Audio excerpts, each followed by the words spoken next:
Pope's cat. Hypothermia. So, what is it? It's the core temperature, the inside of the body falling lower than normal and causing symptoms. The reason I say that is because although we like to give definite figures to everything in life, there isn't a definite figure of hypothermia. It's the symptoms that you see, it's the symptoms that you need to treat. One of the things that you may or may not know about hypothermia is that it does not have to be below freezing for you to get hypothermic. My normal temperature would be about 37.1 centigrade, whatever that is in Fahrenheit, I don't know, I don't care particularly. You should know your own normal temperature. You should also know the normal temperatures of your whole family so you can actually observe them. You should have a thermometer. Bearing in mind that it's the core temperature that's important. So one of the things that you will have initially if you get hypothermic is you'll start to feel hungry and vomity at the same time. So you kind of, I find myself, and it's individual, I crave fats. I start to think about burgers, and I don't eat burgers. Now that also becomes apathetic. You quite quickly lose the will to live. You then can become confused, you'll then become very, very lethargic, and your speech will slur, and you'll actually become unconscious. Now, one of the interesting things that happens with people who have hypothermia and die from it is they don't fight against it. A comfortable way to go. They will often lie down and go to sleep and die.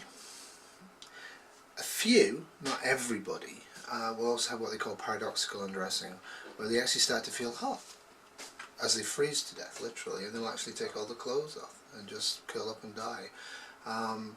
What kills people in hypothermia is usually ventricular fibrillation. The heart, mine's this big, 2 sizes too small. The heart has 4 chambers that work as 4 separate pumps together to operate as one pump, not to get too detailed with it, but the main left ventricle is the main chamber that pushes the blood back into the bloodstream, and what happens with that is it starts to jiggle, goes into fibrillation, and cardiac output becomes 0. Cardiac blood flow through everywhere, but specifically the brain becomes 0, and you die. So that's not a good thing. Now, as with most things in life, you should prep to avoid getting minor symptoms of hypothermia. You should also be experienced with other people around you, knowing what hypothermia will feel like for you, because it will be very, very different. Hypothermia and frostbite are often conflated. You can actually get frostbite without hypothermia, and you can have hypothermia without frostbite. Frostbite is where the core temperature blood has been pumped to the core, so the periphery, the fingers, the nose, the ear tips, and the fingers actually lose blood flow. And they lose blood flow for so long because the heart is, the vascular system is pushing every scrap of warm blood to the middle of the body, that they actually die. And they go black and fall off. And that also is not a great thing to have happen to you. So take care of your periphery, take care of your core temperature. So you want to maintain the core temperature, and you'll hear that a lot. And that's just absolute nonsense. You want to maintain your body temperature. If you fail to maintain the core temperature, you're going to die. If you fail to maintain your body temperature, you're going to be very uncomfortable. So in a survival situation, core temperature, but every day wandering around, maintain your temperature. Now, children, the very young and the very old, are most susceptible to hypothermia than me. And they will have various symptoms.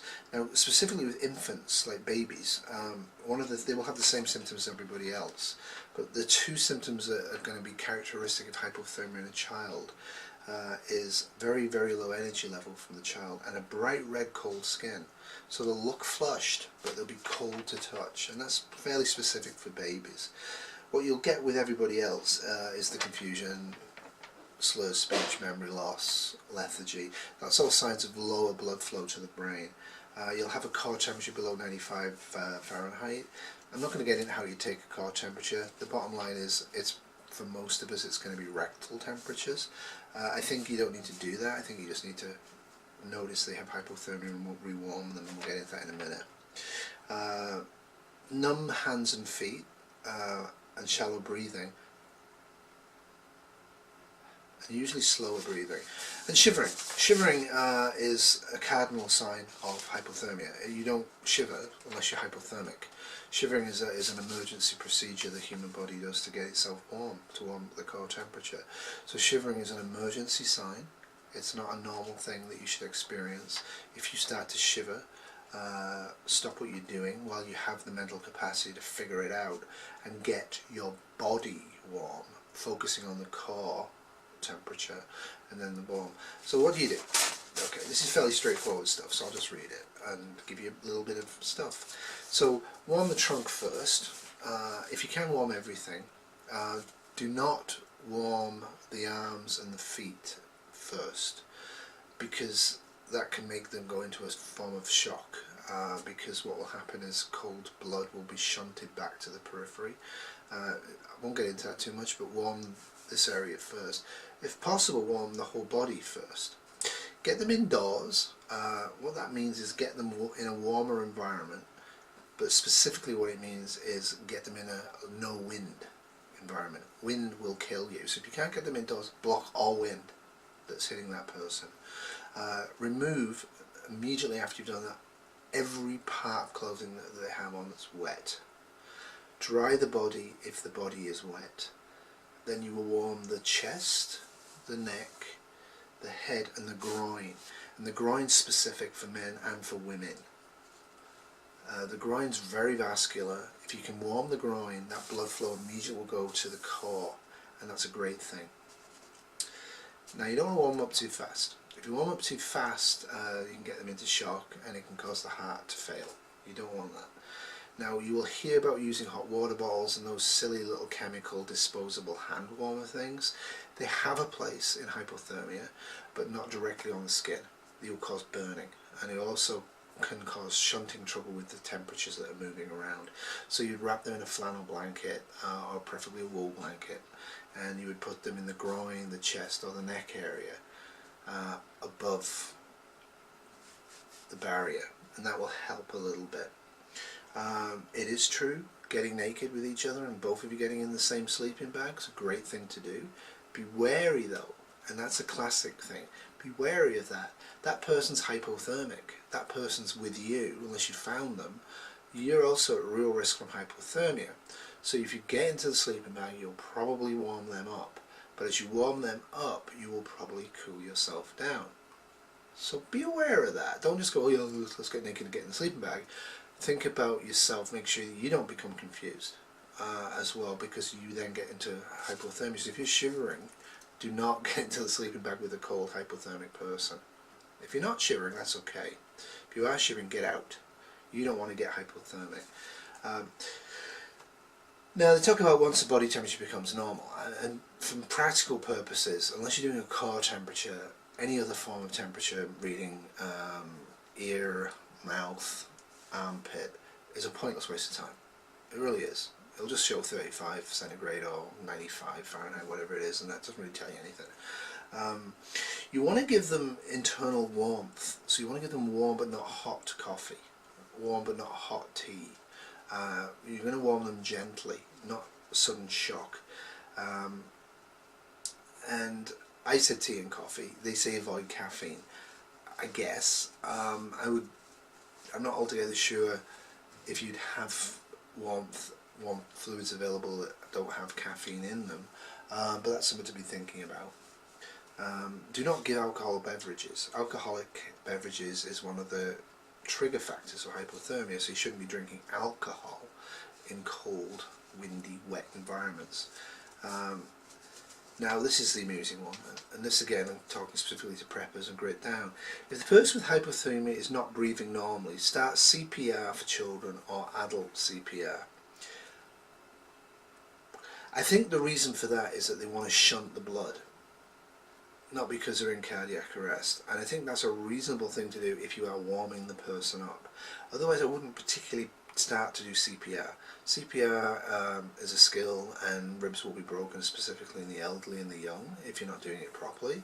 And even if you are doing it properly, you can still break ribs in older people. And then you have a much, much bigger problem if you do bring them back. If the heart stopped, with children, you keep doing CPR for hours. Specifically, children, very young children, can actually have normal brain function return after a prolonged period of being hypothermic and not having a heart rate. Most of them don't survive. The ones you hear about are the ones that survive on TV. That's one of the sad things. Adults basically eat toast, to be honest with you. Give it a go, I guess. Keeps you warm while you're waiting for rescue. Of course, in SHF there is no rescue, it's just you. The only other thing medical professionals do differently is we have actually blankets, disposable paper blankets to blow warm, not hot, warm air over the person. And that would be 5 to 6 centigrade lower than the body temperature. So 37 centigrade in Canada and the rest of the world, 30 to 32 centigrades of water, of air, of temperature air, is what we'd probably start with, and that's enough to do it. So I hope that you found that helpful. Don't become obsessed with hypothermia. Avoid it, and that's the bottom line. So the other thing is that I'm going to do another video now on actual stages of hypothermia, but I'm not going to go into the stages of hypothermia. I'm going to explain why. So that's kind of part 1 of hypothermia. Au revoir.